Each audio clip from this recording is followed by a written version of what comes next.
Hi అండి, నమస్తే. Welcome to Hima garden and kitchen. ఈరోజు వీడియోలో 6 to 12 months బేబీస్కి రాగి జావని ఎలా తయారు చేసి ఇస్తే వాళ్ళు ఇష్టంగా తింటారో, రాగులకు మొలకలు ఎలా తెప్పించుకోవాలో ఈ వీడియోలో చూసేద్దాం. ఈ వీడియోని చివరి వరకు స్కిప్ చేయకుండా చూడండి. ముందుగా ఒక 1/2 kg రాగులను తెప్పించుకోండి. వాటిని ఏరి శుభ్రంగా క్లీన్ చేసుకోండి. 2-3 సార్లు శుభ్రంగా కడిగి వీటిలో ఇసుక రాళ్ళు ఏమీ లేకుండా ఇలా గాలించుకోండి. ఇలా గాలించుకున్న రాగులను నీళ్లు పోసి 12 hours నానబెట్టుకోండి. ఇలా 12 గంటలు నానబెట్టుకున్న రాగులను మళ్ళీ 2 సార్లు నీట్గా వాష్ చేసుకొని ఒక పలుచటి క్లాత్లో వేసుకోవాలి. నీళ్ళన్నీ కిందకు కారిపోయేలాగా ఇలా జల్లెడి పెట్టుకోండి. వీటన్నిటిని ఇలా వేసి గట్టిగా మూట కట్టుకోండి. ఈ మూటను గాలి తగిలే ప్లేస్లో 12 గంటల వరకు పెట్టుకోండి. మూటను బాల్కనీలో తాడుకి ఇలా కట్టుకోండి. మొలకలు త్వరగా వస్తాయి.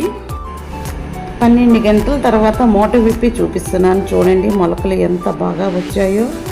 24 గంటలు పెట్టుకుంటే ఇంకా మొలకలు పొడుగ్గా వస్తాయండి. మనకి 12 hours సరిపోతుంది.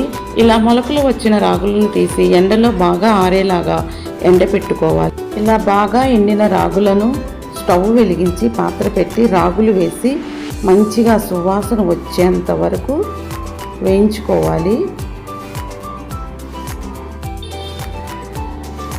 మంటని సిమ్లో పెట్టి ఇలా దగ్గరుండి చక్కగా వేపుకోవాలండి. వీటిని సిమ్లో పెట్టి వేయించుకోవటం వల్ల మనకి 10 minutes అయినా పడుతుంది. దగ్గరుండి జాగ్రత్తగా వేపుకోవాలి. ఇలా వేగితే సరిపోతుంది. వీటిని ఒక ప్లేట్లోకి వేసి చల్లారనివ్వాలి. దీనిలోనే ఒక 5 బాదం పప్పులు 3 జీడిపప్పులు కూడా వేసి వేపుకోవాలి. చల్లారిన తర్వాత రాగులను మిక్సీలో వేసి దీనిలోనే జీడిపప్పు బాదం పప్పు కూడా వేసేసి మిక్సీలో మెత్తగా ఫైన్ పౌడర్ లాగా మెత్తని పొడిలా చేసుకోండి. ఇలా మెత్తగా పొడి చేసుకున్న పిండిని పిండి జల్లీలో వేసి ఇలా జల్లించుకోండి. జల్లించుకున్న పొడిని ఒక ఎయిర్ టైట్ డబ్బాలో వేసి స్టోర్ చేసి పెట్టుకోండి. ఇప్పుడు రాగి జావ ఎలా తయారు చేసుకోవాలో చూసేద్దాం.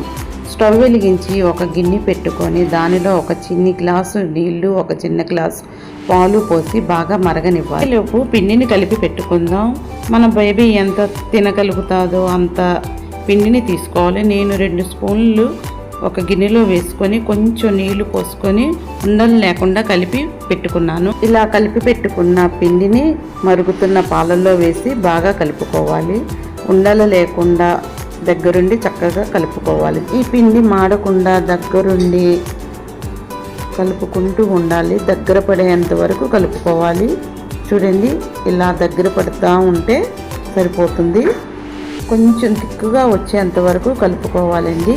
చూడండి ఇలాగైతే ఈ కన్సిస్టెన్సీ అయితే సరిపోతుంది. స్టవ్ కట్టేసి ఒక గిన్నెలోకి వేసేసుకుంటాను. నేను టీ వడగట్టే దానిలో వేసి వడకట్టుకుంటానండి. ఇది చల్లారిన తర్వాత పాపకి తినిపిస్తాను. ఇంతేనండి, రాగి జావ రెడీ అయినట్టే. ఈ జావని మా మనవరాలు చాలా ఇష్టంగా తింటుంది. చూసారు కదండి, రాగులకు మొలకలు తెప్పించి రాగి జావని ఇలా కాసి చిన్నపిల్లలకు పెడితే చాలా ఇష్టంగా తింటారు. నేను మా మనవరాలకి 7వ నెల నుంచి ఇలాగే పెడుతున్నాను. రాగి జావ పిల్లలకు హెల్త్కి చాలా మంచిది. మంత్స్ బేబీ నుండే అలవాటు చేయండి. రాగి జావ చాలా మంచిది. ఈ వీడియో మీకు నచ్చితే ఒక లైక్ చేయండి. మరిన్ని వీడియోస్ కోసం మా ఛానల్ని సబ్స్క్రైబ్ చేసుకోండి. Thank you for watching video.